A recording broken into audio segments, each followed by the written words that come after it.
Here we go. Good afternoon, everyone. This is Rajiv S. Khanna from immigration.com, the law offices of Rajiv S. Khanna, PC. We hold these community conference calls every Thursday, once on LinkedIn and once on this, our private firm's bridge. Today is July 25th, 2024. Most of you already know the routine. I'll go over the questions that have been posted. Among those questions, I will go first to the frequently asked questions. Each time I answer a posted question, I will ask you if you have a follow-up question. Please do not ask a new question at that time, just the follow-ups. Once I'm done with all the posted questions, I will then answer everyone's question who's here. Okay? So the intention is to make sure everybody's questions get answered. I'm going to wait another couple of minutes. Let me just put these hands down. So, down.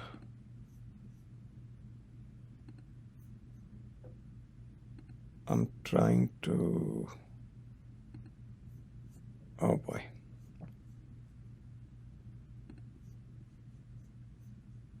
Just give me a second. I'm trying to put everybody's hands down. Remove front, up, down, back, cancel. I don't know what's going on. Let me get to the questions.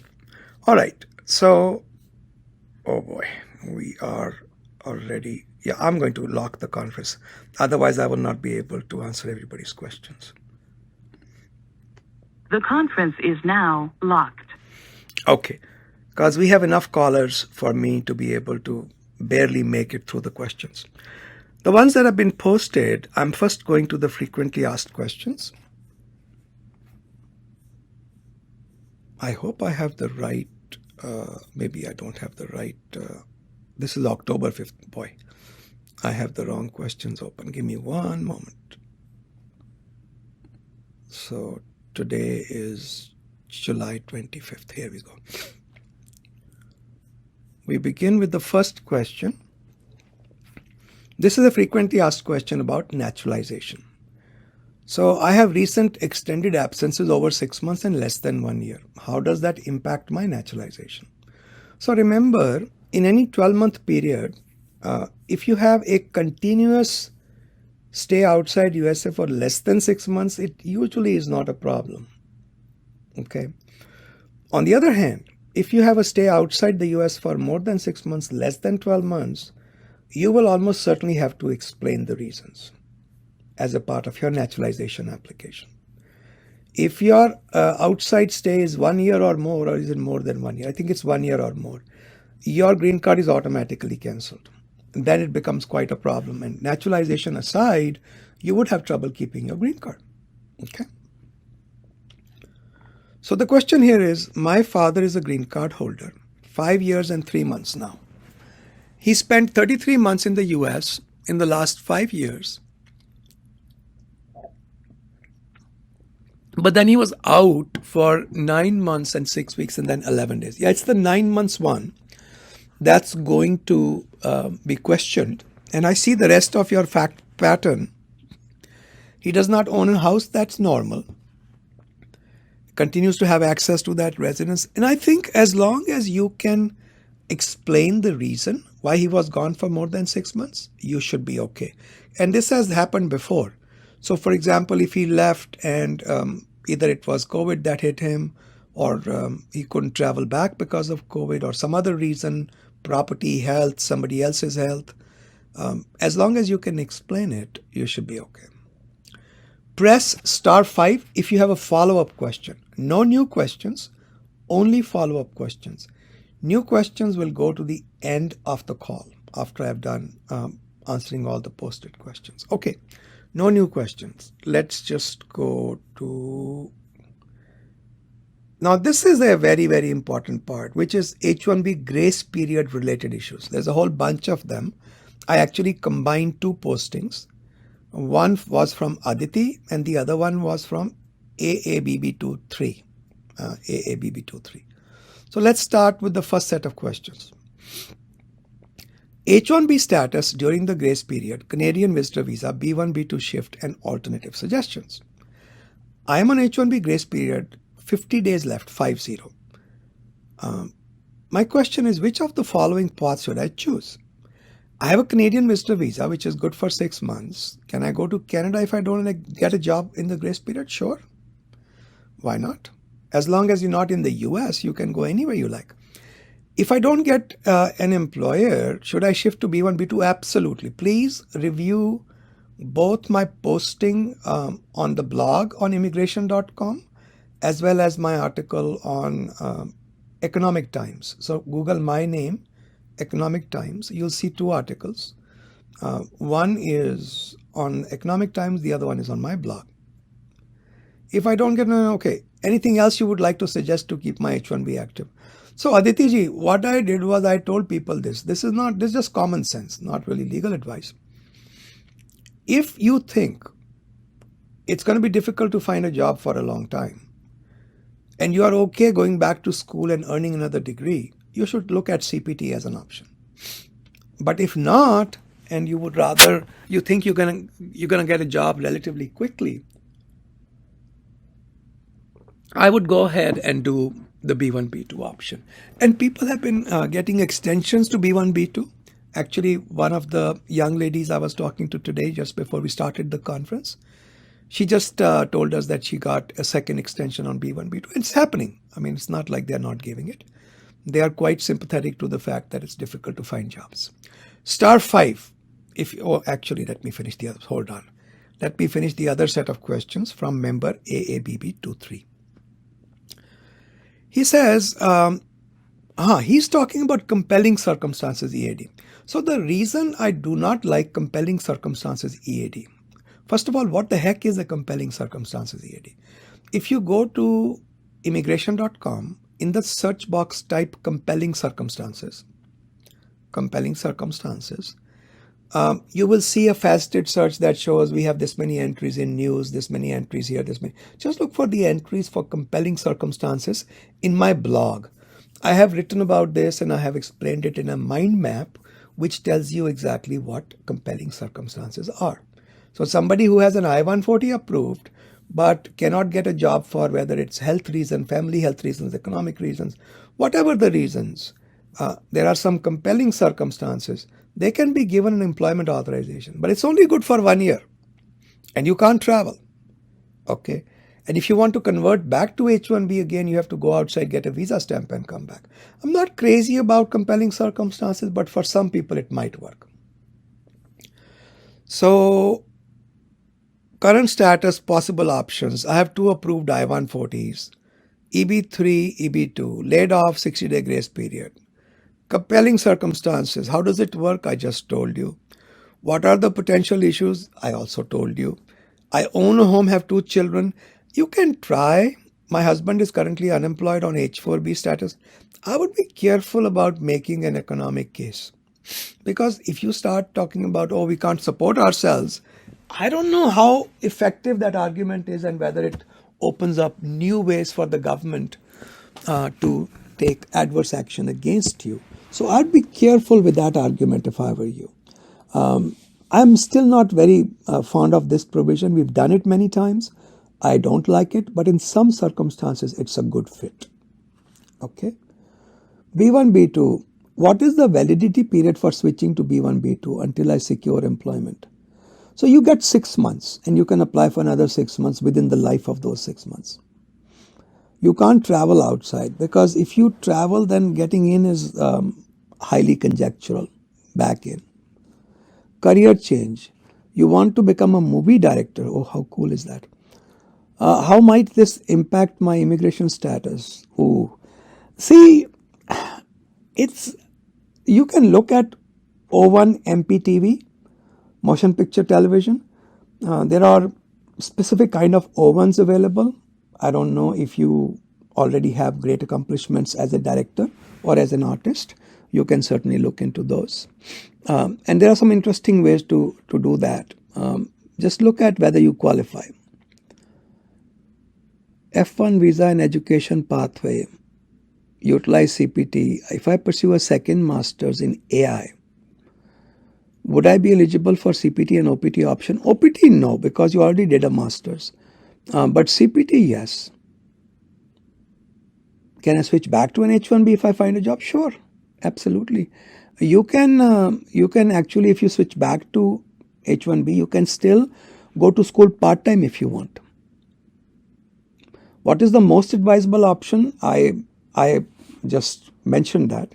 If you think you're going to be able to find a job rather quickly, stick to B1, B2. Otherwise, start looking at other things. O1 is important if you qualify. And of course, CPT is also there if you want to study. *5. If you have a follow-up question on anything I discussed, press *5 on your phone. Okay. I wonder, oh, there is a question from, oh yeah, this is one of the posters. I see you. 1 second, let me find you. Area code 857, Texas. No, sorry, Massachusetts. Yeah, 857. Go ahead, please. Hello, sir.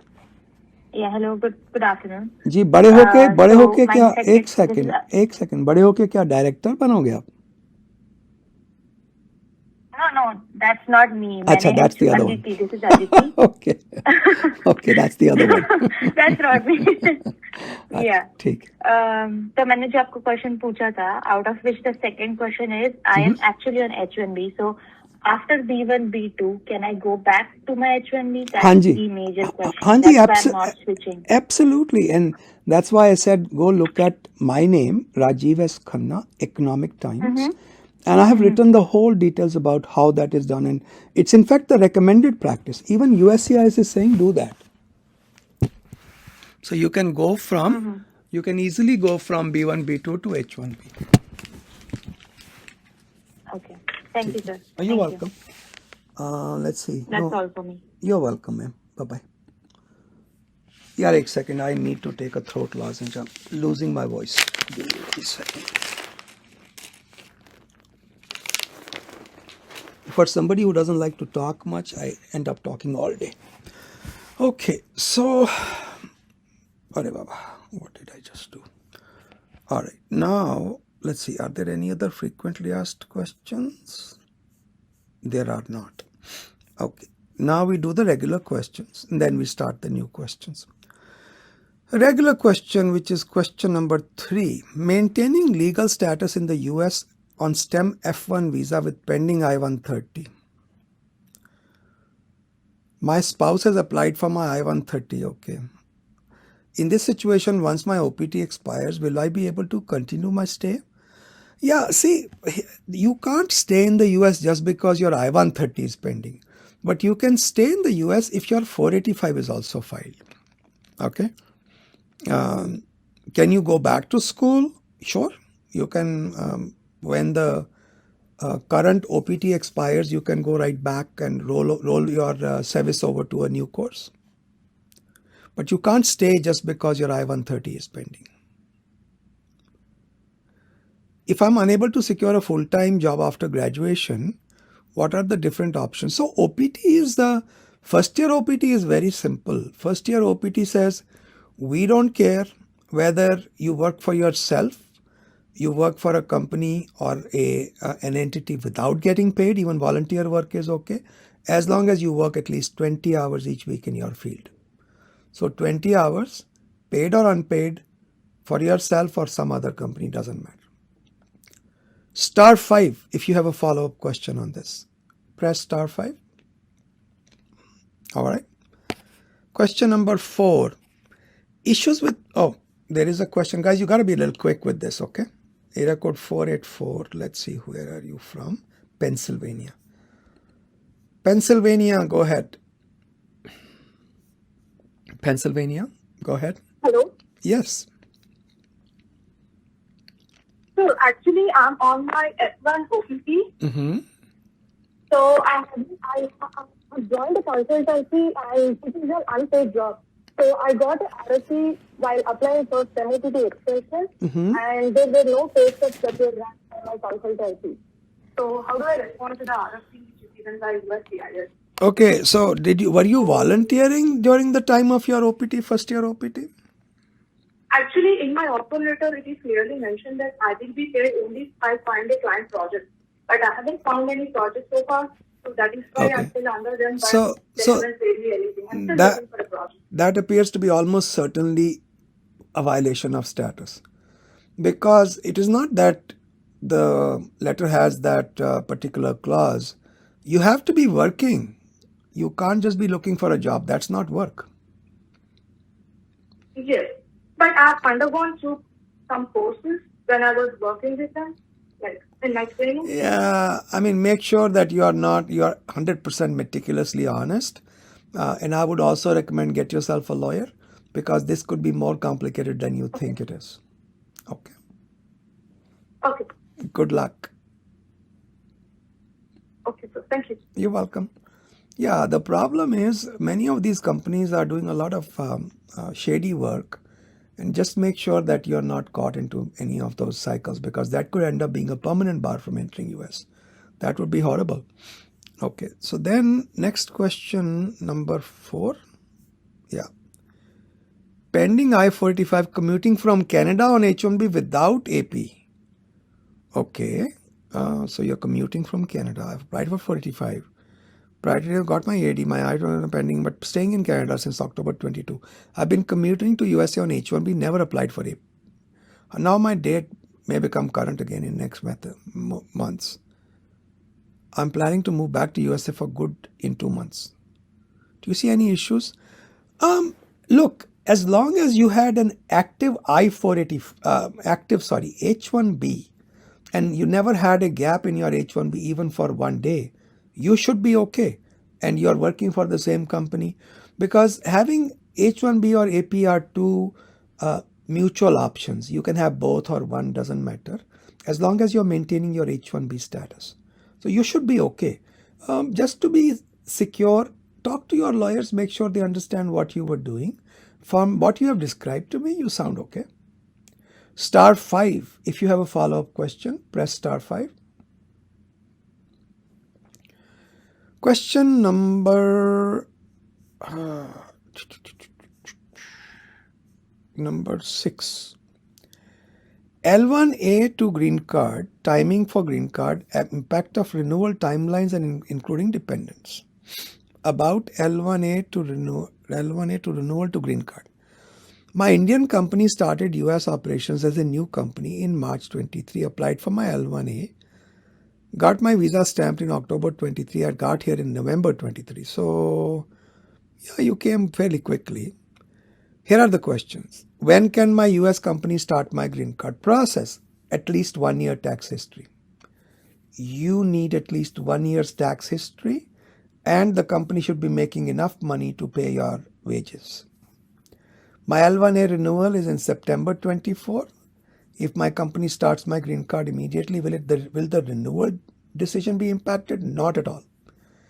A renewal is not impacted by a green card. No problem at all. As per the current scenario, timelines to complete the process for petition to be approved. बाबा ये कौन बता सकता आपको? Just Google USCIS processing times and then go through the USCIS published processing times. They are sort of semi-reliable.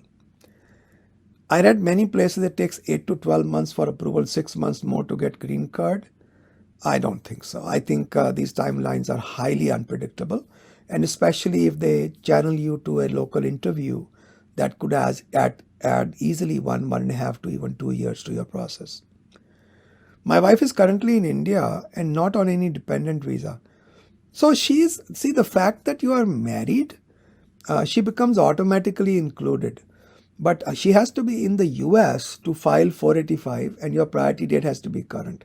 Otherwise, what you can do is talk to your lawyers and get your green card approved here, and she interviews in India. There can be a time gap, but that's the choice you have to make. Press star 5 if you have a follow-up question. Press star 5. Area code 917. This is from New York. Okay. Yes, please. Go ahead, 917. Hi, Rajiv, Abhijit here. A follow-up question on the just you answered. It's my question only. Yes, sir. One thing I forgot to ask, during the renewal, Okay, so once my L1A renewal process starts, we ji submit the document and USCIS confirms receipt. Ji And my current document, which is expiring on 13th September, if I go out of US and come back, is it possible? Or I need to stay in US till the approval process happens? So now I cannot point you to the exact legal provision, but I'm pretty sure that you can travel as long as you have the proper visas and all. You can travel during the extension process. You can't travel during change of status. It causes loss of one part. You can still Yeah. do it, but extension ke dauran you can travel. That's not a problem. Oh, great.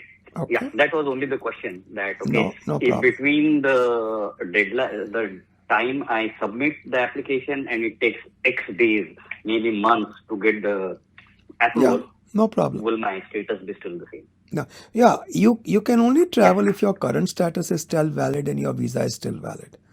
Okay, so that's not an issue. By the way, Yeah, my visa is valid for 3 years, so not a problem. another thing I want you to remember is, so let's say you file your L1 extension at the last moment. The moment it is filed within the life of the previous L1, you have an automatic extension to continue working for almost 8 months. So I think it's 400 and some days, something like that. Okay. 240 days, sorry, 240 days. I always forget that. Yeah, 240 days. 240 days. Yeah. So you're all set. No problems. Okay. Great. Good luck. Thank you. You're welcome. Let's go on to question number 7. F1 OPT to H1B and STEM OPT extension, addressing work relevance, H1B selection chances, and sales roles concerns. Yeah, sales are tough to get through on H1Bs. So I'm currently on F1 OPT and I have completed my MBA with a major in business analytics and machine learning. Working in tech sales, account development rep. What should I write in the SEVIP portal? How the work is related to I don't know what your work is. Are you here? Press *5 if you are here. I need to know exactly what you do. Because if you are not using the major area of your study, then how would you write? I would talk with the DSO if I were you. If my company is willing to apply for my H1B, what are my chances of getting selected because I'm in a sales role? It is difficult. Previously, in between last few years, it was becoming even difficult to get sales engineers through. But it depends. Also depends on how we can prove that a specific degree is required for your job. So certainly possible, but who knows what's going to happen. Will there be an issue in applying for STEM OPT extension if I'm in sales position even then? Well, the problem is your work has to match your degree. That's the whole thing about OPT and STEM OPT. And if it does not match the degree, then you can't get a STEM OPT extension. *5 if you have a follow-up question. *5. Okay. Question number 8. I think we have 2 more.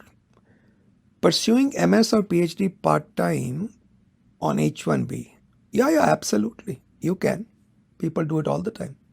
You can pursue MS or PhD part-time on H1B. No problem.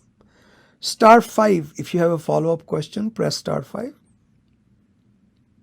Okay. Question number 9. F1 visa restamping and travel for PhD candidate with extension and OPT in the US. A friend is doing a PhD AI ethics. Initially had F1 from 19 to 24. Now he's got an extension funding for another year, 25, with an approved I-20. Would it be safe for him to visit India and get a restamp? Oh, that's so difficult to predict. Look, if it can be avoided, you should avoid it because he's so close to the edge. I would rather have him travel when he gets his H1B. So I would say it's dangerous, it's unpredictable. Press *5 if you have a follow-up question. Press *5. Okay. I think this is the last. No. Wow, these people kept adding questions even after I was done. Okay, there are two more questions. Managing unpaid maternity leave on F1 STEM OPT. Unpaid maternity leave on F1 STEM OPT. Employment status reporting to USCIS and job assurance. I'm on F1, currently on STEM OPT, going on maternity leave. Company does not offer paid. Wait a minute. Maternity leave is a requirement by federal law. Look, it's not my field. It's a benefits area. So this is something that an employment lawyer can tell you. This is not a part of immigration law. But I thought that the maternity leave is a federal requirement, and states may have more requirements on top of that. Employment will not be terminated. My company does not offer FMLA or short-term disability. What are my options? I'm sorry. Do a Google search on STEM OPT maternity leave. And I think that time period may not be considered unemployment. I don't remember off the top of my head. I haven't researched it. But it sounds reasonable that it should not be considered to be unauthorized employment, or it should not be considered as unemployment. Double check that. Do I need to take any letter from my job assurances for this unpaid leave? No, I don't see what else you can do. I mean, job assurance, like they'll hire you back. I don't think that, I don't know. I mean, I don't think employers will give you that. But do look into the federal law. And there are plenty of forums where you can go and ask questions about federal Medical Leave Act, etc., including calling the department. Which department? Department of Labor. I think Wage and Hour Division. You can actually call the Department of Labor. So if you do a search on FLSA, that's Fair Labor Standards Act, FLSA, and Family Medical Leave Act, FMLA, you'll come to the page that describes your rights under federal law. Then you can do similar thing under state law. Okay? But this is not my field. Press star 5. If you have a follow-up question, press star 5. Okay, this is from area code 913. 913 is Kansas. Kansas, go ahead, please. Hi, sir. Thank you so much for answering my question. Of course. It's Mananshi Verma. Gmail. Yeah, so I actually posted that because there's a lot of, even I try to search a lot on the Google, but, whatever I'm getting, it's like I'm not getting a proper answer. That's the reason I just posted. But yeah, I heard your answer.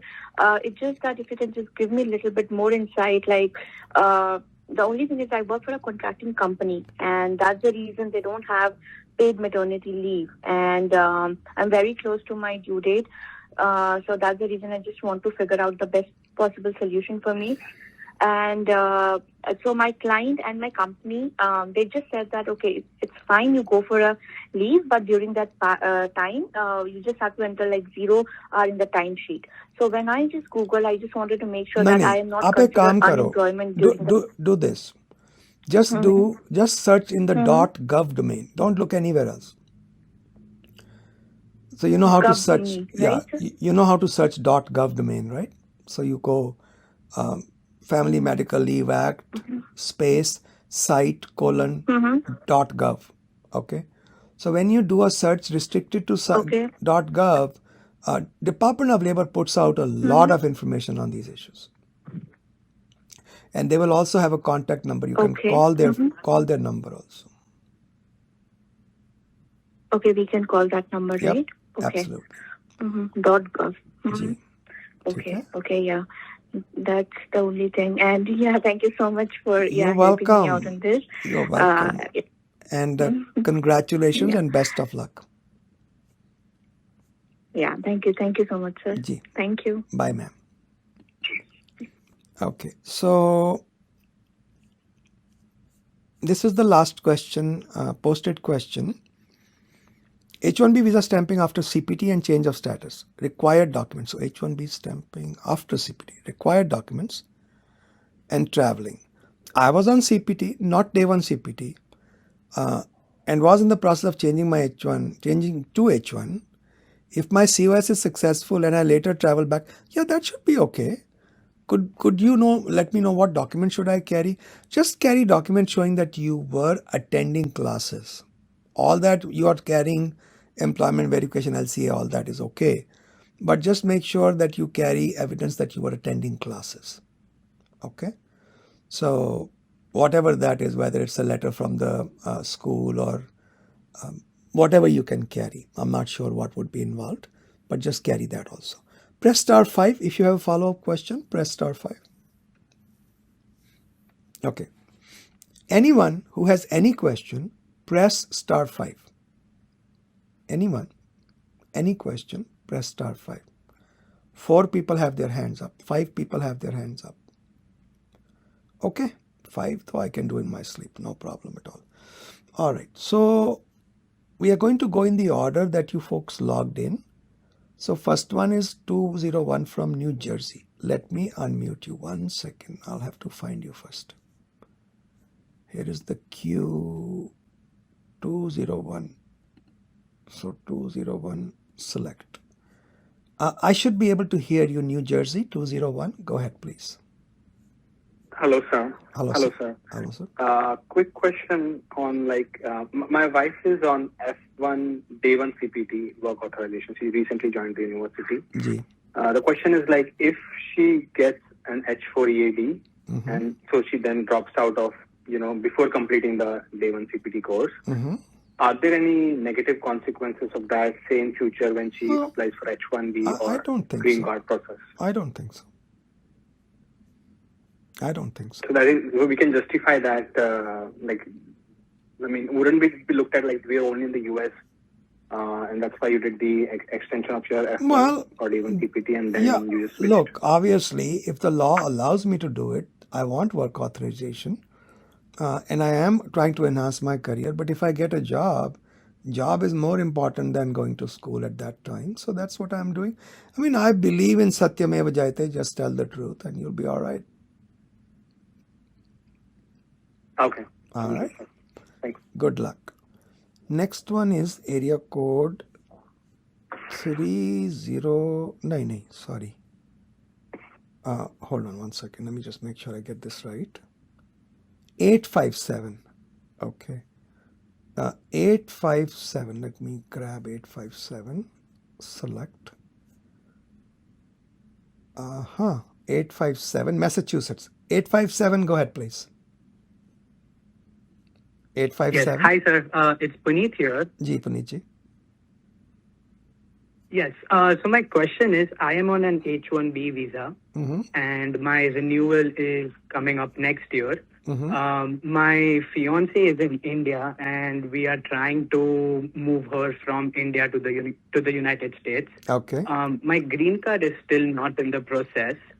So I just basically wanted to know how and what are the ways where I can bring her to the United States and she can also legally stay and work. Well, so you are on H-1B and you are not married yet. She's your fiance, right? Yes, we are not married yet. Okay, Yes. and you are planning to get married, right? Yes, that's right. Yeah. Okay, so basically the easy way to bring her here is H4 once you get married. Okay, and once she, in the meantime, start working on your green card. So once the I-140 is approved, you can get her H4 EAD, right? Okay. That seems to be the obvious path. Okay, so she got you. Okay, so she also has a couple of startups in India. Would those companies be able to sponsor her green card, or would those companies be able to help her immigration? Only US employers can sponsor, not foreign employers. Got you. Okay. Okay. Good luck. Okay, right. Okay, thank you. You're welcome. Thank you so much, sir. Thank you. You're welcome. Good luck. Okay, so this is area code 240, Maryland. Maryland, go ahead, please. Maryland. Area code 240. सो गए भाई क्या हुआ? Hello. Let me make sure. Did I unmute you? Yes. Hi, can you hear me? Or... Yes, I can. Go ahead, please. Hello? Yeah, I can hear you. Go ahead. Yeah, okay. Hi, Rajiv ji. This is Bautik. Quick question. My employer filed my I-140 in EB2 category in March. Ji. Now they are reluctant to premium process it. It's already been like 4.5 months now. Is it possible for me to premium process it from my end? What is the application? What is pending? Sorry, I kind of dropped that. I-140. I-140. It's an interesting question. And personally, if the lawyers are okay with it and your employer is okay with it, certainly worth asking. Okay, because in the H-1B context, the recommended practice, I used to say it's okay for employees to apply for premium when they are requesting it. And I think that's still probably okay. But to avoid any kind of confusion, H-1B context, I don't advise that. Okay. But I-140 is it's in such a nebulous area. I think you can certainly make the request. And if the employer and the lawyer are okay, I think you should go ahead and pay for it. Okay. But the application for premium processing would still go through the employer. It has to. You can pay for it. To You can, USCIS, right? Yeah. Because it's not your petition. It is the employer's petition. Right. You can pay them or pay the lawyers for the premium processing. Okay? Okay. All right. Good luck. Okay. Thank you. You're welcome. Thank you. You're welcome. All right. So now, next one is, let's see, area code 206 is Washington State. 206, I can hear you. Washington State. Hi.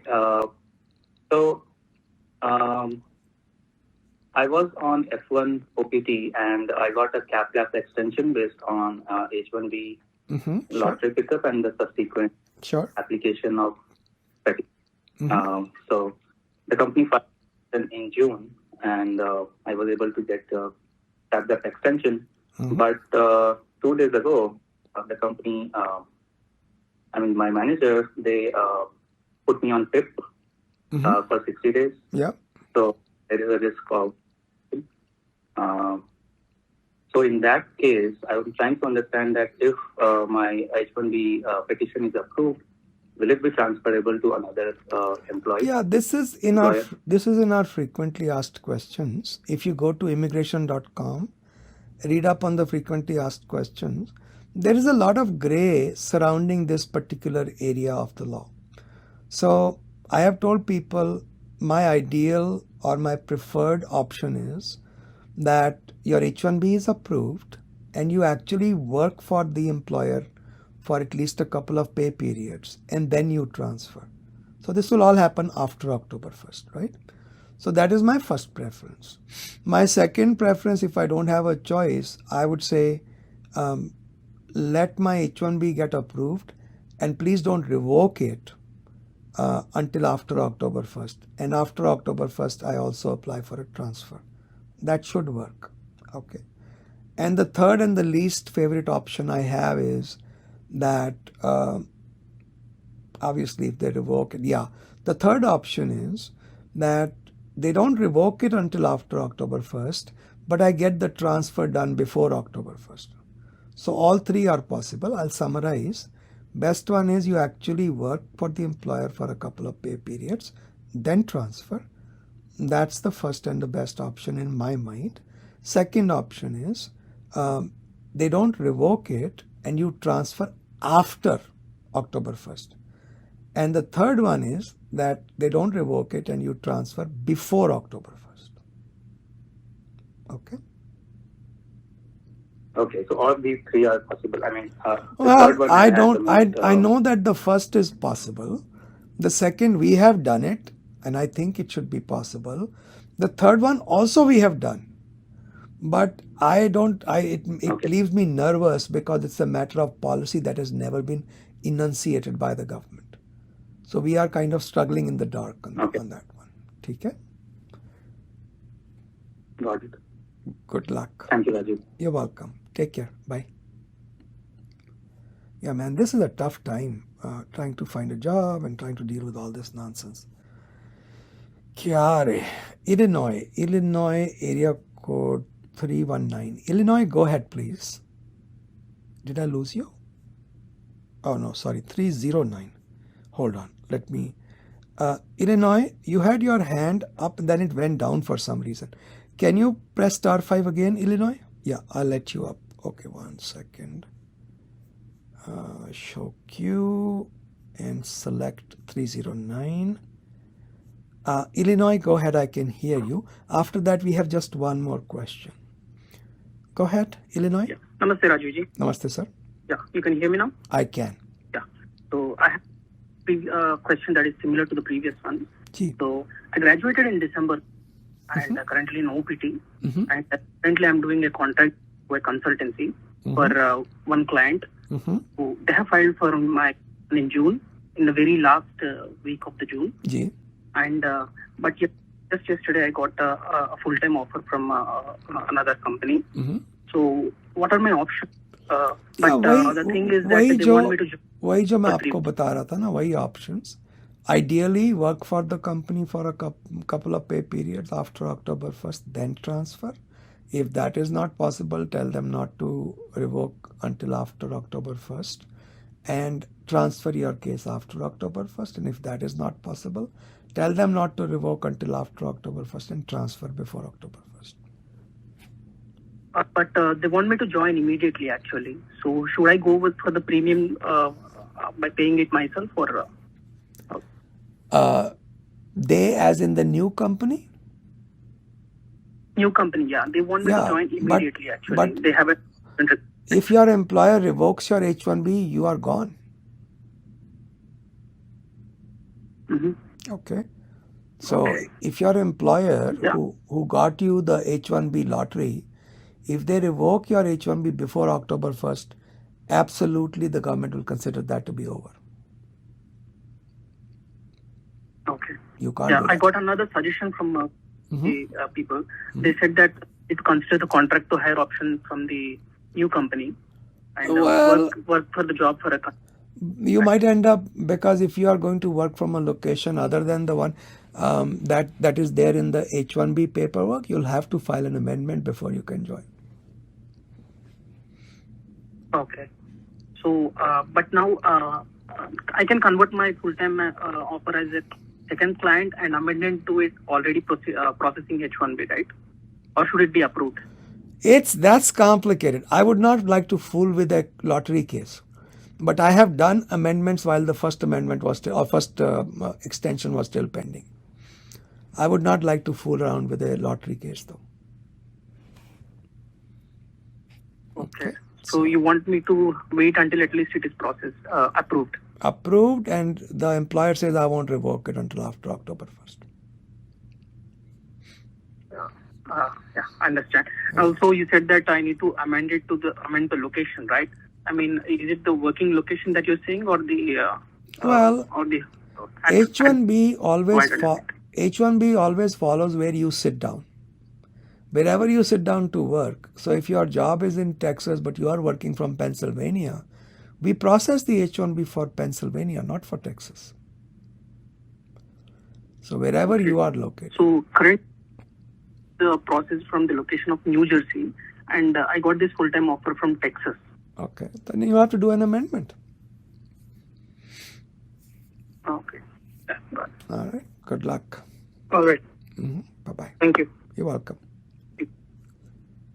Last call is from Texas, area code 682. 682, go ahead, please. Good afternoon, sir. Good afternoon, sir. So recently we have done an in-house filing for our candidate. So now that we got an approval for both of them, and the both of candidates having a previous history of visa for US. So is it best to go for them for the visa stamping, or they can go for the exemption of visa interview? Visa stamping, extension. I'm not sure I follow the question. These people are outside USA, huh? Yeah, these people are outside the US. Okay. And they need to go for the visa stamping to the consulate, Right. or can they skip the visa interview? Oh, so you're asking about visa waiver or your interview waiver. That's what you're asking, right? So Yes, sir. I looked Yes, sir. at Yes. somebody was very kind and show me the current process at Indian consulates, and they say that you must first of all you must apply from your home country. Number 2, you must never have had a visa denial, and number 3, you must have a visa approval other than a B visa. Okay, so if their visa approval was only B visa, that may not be enough. Okay. Okay. Yeah, that was new for me. I didn't realize that. All right. Okay. Good luck, sir. Thank you, sir. You're welcome. All right, folks, this is a record. We finished a few minutes early. Good talking to all of you, and I'll see you next week on LinkedIn. Take care, everyone. Bye-bye.